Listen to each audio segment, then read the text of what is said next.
Le mercato hivernal, toujours une situation et une période très compliquée à gérer pour les clubs de Ligue 1. Maintenant, aujourd'hui, on va voir qui l'a mieux géré en Ligue 1, qui a fait le mercato le plus ambitieux, qui a fait le mercato le plus intelligent et qui a raté son mercato. C'est parti.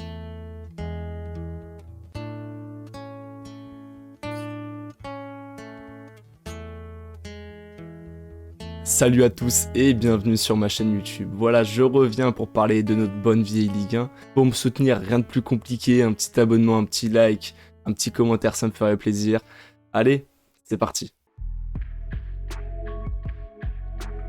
La première équipe dont je vais parler, c'est l'Olympique de Marseille qui réalise un très beau mercato. Pour moi, le mercato le plus ambitieux. Marseille, lors de ce mercato hivernal, c'est de très belles ventes. Ils vendent Gerson pour à peu près 15 millions, une très belle vente. Surtout qu'on savait que Gerson, c'est un joueur qui est placardisé depuis quelques temps. Marseille arrive à le revendre presque aussi cher qu'il l'avait acheté. On rajoute à cela Dieng qui part pour 7 millions. 7 millions pour un joueur placardisé, je trouve ça vraiment très bien vendu. On parle ensuite de Luis Suarez, non pas l'Uruguayen, mais le Luis Suarez de l'Olympique de Marseille qui est arrivé il y a 6 mois, qui a lopé du côté de l'OM, on peut le dire, et qui repart en prêt du côté d'Almeria, dans un prêt avec une option d'achat obligatoire s'il y a maintien d'Almeria. Franchement, une très bonne vente, 8 millions d'euros pour un joueur que tu as acheté à peu près autant il y a 6 mois alors qu'il n'a pas performé.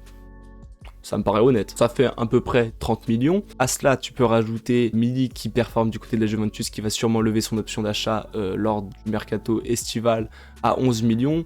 Ça te fait à peu près 40 millions que tu pouvais investir sur ce mercato hivernal. Voilà comment l'OM a pu énormément investir, mais c'est pas tout. Parce que l'Olympique de Marseille, elle est sous la menace d'une sanction lors de ce mercato estival. Voilà, avec le transfert de Pape Gueye, il y a toujours cette sentence qui devrait tomber d'ici mars. Et donc, si cette sentence tombe et que l'OM est interdit de mercato dans 6 mois, il est important d'investir dès maintenant. Et ça, l'OM l'a compris. Et en plus de cela, cette année, tu peux peut-être jouer un peu plus un podium. Quand tu vois la situation actuelle de Paris, qu'ils perdent énormément de matchs, qu'ils perdent énormément de points, tu te dis que tu peux aller chercher plus haut que ce podium. Et donc McCourt et Longoria, ils ont décidé de mettre le paquet sur ce mercato hivernal. Et ils ont très bien réussi. Tu vas chercher Unai pour un peu moins de 10 millions alors qu'Angers en demandait 40 millions au début de mercato. Pour moi, c'est un très beau coup et tu viens améliorer encore ton milieu de terrain qui avait déjà beaucoup de qualité avec des joueurs comme Rongier, Verretou et Guendouzi. Tu signes Malinowski, un très bon joueur de la Talente à Bergame. C'est quand même un beau joueur de football avec une grosse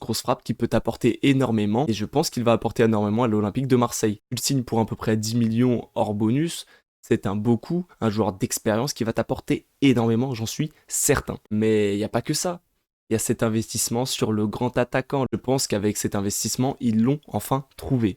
Vitinha, c'est un joueur qui peut apporter énormément à cette équipe avec de la vitesse, de la qualité devant le but, de la vivacité et une intelligence de jeu. Il performe du côté du championnat portugais depuis 2 saisons maintenant et il va pouvoir apporter beaucoup à cette équipe. Tu l'achètes 30 millions, oui c'est cher, mais c'est un joueur qui veut venir dans ton club et c'est un joueur à fort potentiel suivi par de nombreux clubs en première ligue. Je pense que c'est un très beau coup réalisé par l'Olympique de Marseille. J'ai un regret avec cette équipe, c'est quand je vois cet effectif que je vais vous afficher juste maintenant, et tu te dis que ça peut aller chercher très haut, et ça pouvait aller chercher aussi très loin en Ligue Europa. Maintenant ils vont pouvoir se concentrer sur la Ligue 1 et ils ont beaucoup de choses et beaucoup de qualités pour aller peut-être titiller le PSG.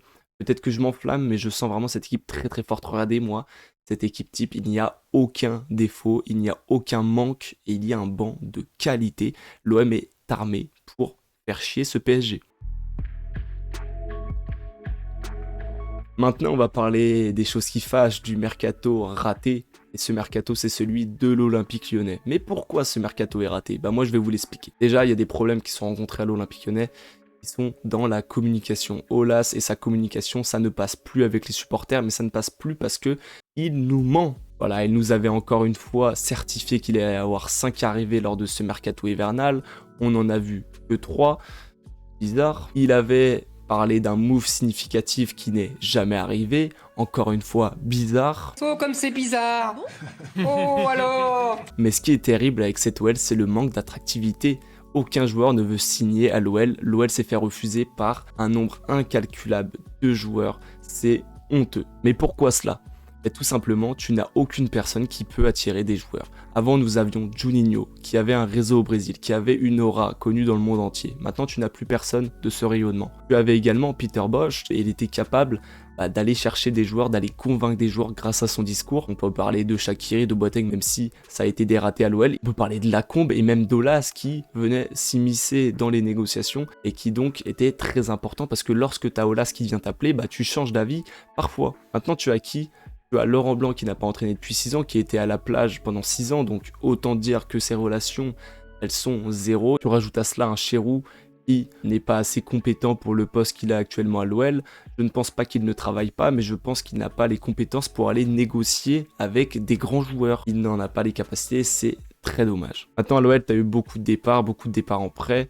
Ces départs, pour moi, ils sont quand même une bonne chose, malgré que ce soit en prêt et qu'ils vont revenir très bientôt. Tu viens un petit peu limiter le nombre de personnes à l'entraînement. Je pense qu'à l'OL, les entraînements étaient de mauvaise facture parce que tu as la moitié de l'équipe qui voulait pas s'entraîner, donc forcément, ça s'entraînait mal. Maintenant, tu as des départs que j'accepte moins, comme ceux de TT, qui pour moi vont énormément affaiblir l'équipe, surtout qu'il n'a pas été remplacé du côté droit. Pour moi, ça, c'est des grandes erreurs. Maintenant, tu as des arrivées qui sont plutôt intéressantes. On peut parler de Sarr et de Jeffinho qui vont sûrement apporter. Maintenant, ces arrivées, elles sont illogiques. En fait, il n'y a aucune planification sportive, c'est juste des coups qui ont été faits selon la possibilité. Le joueur veut signer, allez, on le signe. Mais on réfléchit pas vraiment à comment on va les aligner sur le terrain. Parce que Jeffinho, c'est un ailier gauche. Il peut aussi jouer numéro 10, mais je pense que c'est vraiment surtout un ailier gauche. Tu as en pointe Sarr qui va pouvoir jouer avec Lacazette, sauf que si tu joues à 2 pointes, tu ne peux plus faire jouer Jeffinho. Ce n'est pas logique, tu ne peux pas aligner tout le monde ensemble, et je trouve ça très dommage, surtout qu'il te manque un ailier droit, et que cet ailier droit va devenir Ryan Cherki, qui n'est pas très bon. Lorsqu'on le fait jouer l'ailier droit, il est bien meilleur dans l'axe. Le dossier principal, un numéro 6, on n'a pas su signer un numéro 6. Mais ce qui est triste, c'est que les pistes de l'Olympique Lyonnais pour ce poste de numéro 6, c'était des joueurs comme Pathé 6, remplaçant du côté du Rayo Vallecano, qui a pour rôle de rentrer à la 60e et mettre des coups de savate à toute l'équipe adverse. C'est donc ça le rôle du joueur que l'Olympique Lyonnais voulait recruter. Le grand numéro 6, qui était attendu par Jean-Michel Aulas, c'était ce joueur qui devait signer. Ça montre toute l'incompétence du board lyonnais qui doit partir selon moi parce que ça ne va plus du tout. Le mercato est clairement insuffisant avec des joueurs qui sont selon moi surpayés, Jeffinho et Sarr. Franchement, je suis très déçu par le mercato de l'Olympique Lyonnais. Regardez cette équipe type. Pour moi, il y a des grands manques. Je ne sais même pas comment l'aligner en 3-5-2 ou en 4-3-3. Mais là, si on joue en 4-3-3, t'es obligé de jouer avec Cherki à droite. En tant qu'à faire, j'aimerais voir ce 3-5-2, mais j'ai peur que ça ne soit pas le dispositif préféré de Laurent Blanc et qu'il continue avec ce 4-3-3 inoffensif dû à la qualité médiocre de notre milieu de terrain avec Cacré Le Penant qui ne sont pas des joueurs qui viennent apporter offensivement et ça montre vraiment que l'OL est devenu un club moyen de Ligue 1. J'en suis vraiment très très déçu. Chérou, Ponceau, Olas, ça doit changer, ça ne peut plus continuer ainsi et il faut partir messieurs. Maintenant on va parler du mercato le plus intelligent, le mercato du FC Lorient. C'est un très très beau mercato réalisé par cette équipe parce que tu vends tes 2 meilleurs joueurs, Ouattara et Mofi, donc bon, c'est pas une très bonne chose, mais tu les vends très très bien, ça c'est déjà une première chose. Tu vends Mofi pour à peu près 30 millions si tu comptes les bonus, c'est de Nice, une très très belle vente je trouve pour un joueur qui a performé seulement depuis 1 an et demi à peu près, et tu vends Ouattara pour plus de 22,5 millions. T'as plus de 50 millions qui vont rentrer dans les caisses à Lorient. On se rend compte de Lorient qui vend pour 50 millions, c'est énorme. Mais surtout, c'est très bien réinvesti. T'as Fèvre qui arrive en prêt, Fèvre qui va selon moi se relancer du côté de Lorient, il en est capable. Et voilà, c'est quelqu'un qui est malheureux à l'OL, mais je pense que dans un groupe qui vit bien, il peut clairement se relancer, va se relancer, c'est une très bonne pioche. Mais ce qui est très intelligent en plus, c'est que tu as déjà son remplaçant qui se nomme Mvuka qui joue en D1 norvégienne, qui est un joueur à fort potentiel qui va arriver dans 6 mois parce qu'il a été reprêté dans son club. Voilà, tu as investi 5 millions sur ce joueur et je pense que c'est un pari intéressant à faire avec un joueur rapide sur le côté droit. Après, tu ne signes pas que Fèvre, tu signes Bamba Dieng pour 7 millions. Bamba Dieng, c'est un très beau coup. 7 millions, c'est un prix qui est correct pour un joueur comme Bamba Dieng, surtout que s'il avait performé, il n'avait pas été placardisé du côté de l'OM, ça aurait été plus cher, donc c'est même un très bon prix pour ce joueur.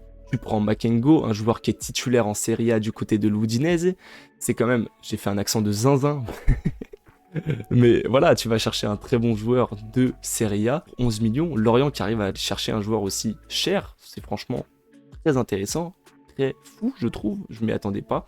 Et je suis très heureux que Lorient en soit capable. Pour moi, c'est un très bon investissement qui va t'apporter énormément. Comme ça, tu vas pouvoir refaire monter un petit peu le fait qu'il avait tendance à jouer un peu plus bas récemment sur les derniers matchs.